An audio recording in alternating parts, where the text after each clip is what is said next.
અને મારો પાર્ટનર મને એટલો પ્રેમ કરે છે કે જેમને હું જે છું, જેવી છું, જે પણ છું, મને ખૂબ આદરથી, સત્કારથી એ લોકોએ સ્વીકારી છે. રાત દિવસ જ્યાં ગાયત્રી મંત્ર, નવકાર મંત્રના જાપ થાય છે, આવા પરિવારમાં હું જઈ રહી છું. મને ખૂબ જ ગૌરવ છે.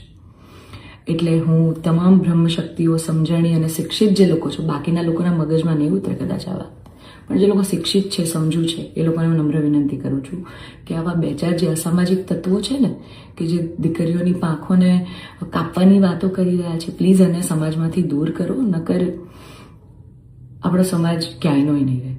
તમે દીકરીઓનું સારું જ કરવા માંગતા હોય ને, તો દીકરીઓના શિક્ષણ માટે વાત કરો. નાની નાની દીકરીઓ પર જે બળાત્કાર થઈ રહ્યા છે એના માટે વાત કરો. દીકરીઓની પ્રતિભાને આગળ લાવવાની વાત કરો. ચલો, આ બધી પ્રતિભાને બધું તો મોડર્ન વસ્તુ થઈ ગઈ. હજી જૂના 18મી 17મી સદીના કુરિવાજો આપણા સમાજમાં ચાલ્યા આવે છે. હજી કેટલા બાળ લગ્ન થાય છે આપણને બધાને ખબર છે. સાટા પ્રથા ચાલુ છે, જેની પીડિત હું પણ છું, તમને બધાને ખબર છે. દીકરીઓના પૈસા લેવામાં આવે છે. અલા, દીકરીઓને તમે ઘૂંઘટામાં રાખો છો અને તમે એમ કહો છો કે અમે દીકરીઓનું સારું કહેવા માંગીએ છીએ. એક બાજુ દીકરીઓ તેજસ જેવી ફ્લાઇટો ઉડાઈ રહી છે, આર્મીમાં છે, નેવીમાં છે, અને એક બાજુ દીકરીઓ ઘૂંઘટામાં છે. એના પરથી જ ખબર પડી જાય છે કે ક્યાં કેટલો વિકાસ છે. હું દરેક બ્રહ્મ શક્તિઓને, બ્રહ્મ આગેવાનોને નિવેદન કરું છું, આજીજી કરું છું કે આવા અસામાજિક તત્વોને સમાજમાંથી હટાવો. જેટલા પણ લોકો હવે મારા પરિવાર વિરુદ્ધ કંઈ પણ પોસ્ટિંગ કરશે, કમેન્ટ કરશે, એમના વિરુદ્ધ હું કાયદેસરના પગલાં લઈશ.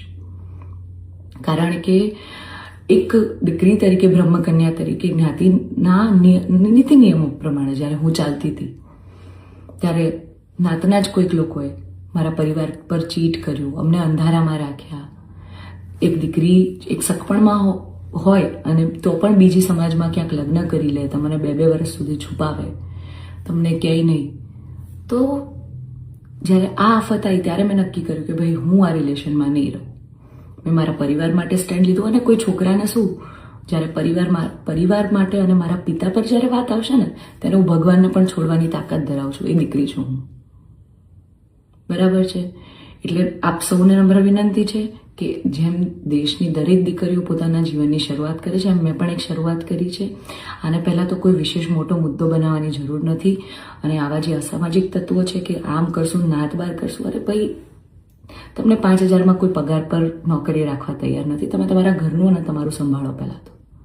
અને આવા અસામાજિક તત્વોને, તમામ બ્રહ્મ શક્તિઓને, શિક્ષિત અને સમજણા જેટલા લોકો છે, એમને મારી વિનંતી છે કે આવા સામાજિક તત્વોને તમે દૂર કરો સમાજમાંથી, જેથી દીકરીઓ ડરે નહીં અને એમની પ્રતિભા આગળ આવે અને સમાજનો વિકાસ થાય. જય માતાજી, હર મહાદેવ.